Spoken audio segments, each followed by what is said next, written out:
Hello and welcome to this edition of Iron Sports, and I am Jermaine Brown. Well, in this edition, we check in with our darling of the pool, Alia Atkinson, who has been making some splash on the international stage.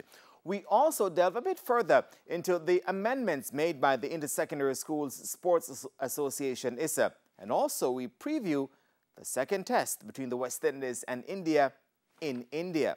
As usual, head to our Facebook page, Iron Sports JA, and let us know what you think. We'll take a break, but stick around. When we come back, we're going to be diving in with Alia Sunka.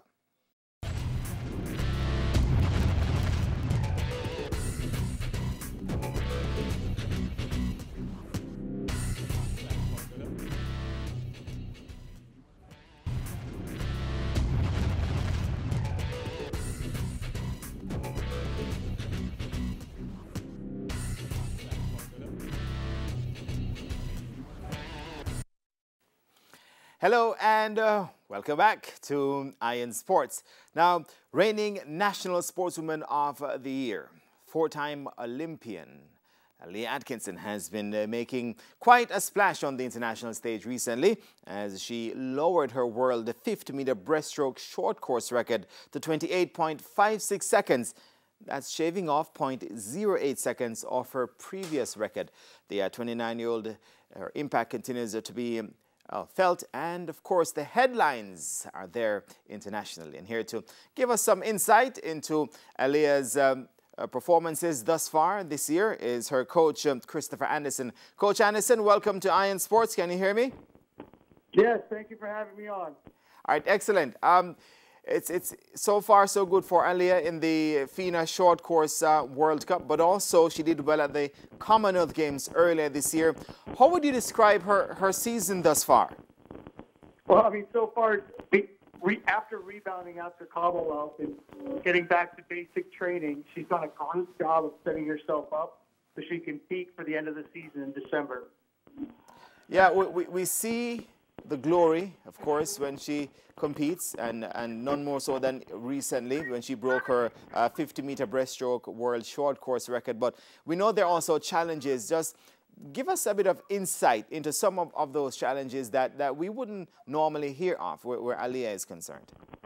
No, I mean, I just think it's the grind of the sport. As you probably know, or you're starting to learn and figure out, you know, swimming is pretty much a sport that goes 365 days a year with not many breaks. And I think some of the things is, as coach, athlete, and family, is finding ways to balance not only the training, but some of the times where it has to be physically and emotionally have that time off. After Commonwealth, you know, she didn't fare quite as well as she would have liked, at least in the 100. The 50, she did okay, but the 100 wasn't exactly where it needed to be.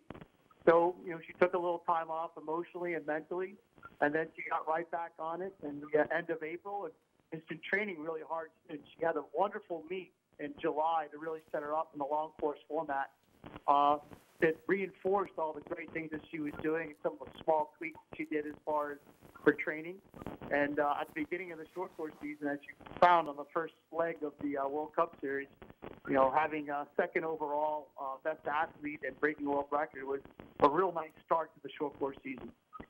Yeah, and you know, she's at 29, Alia seems to be getting even better because, as you mentioned just now, she broke her 50-meter breaststroke short course world record.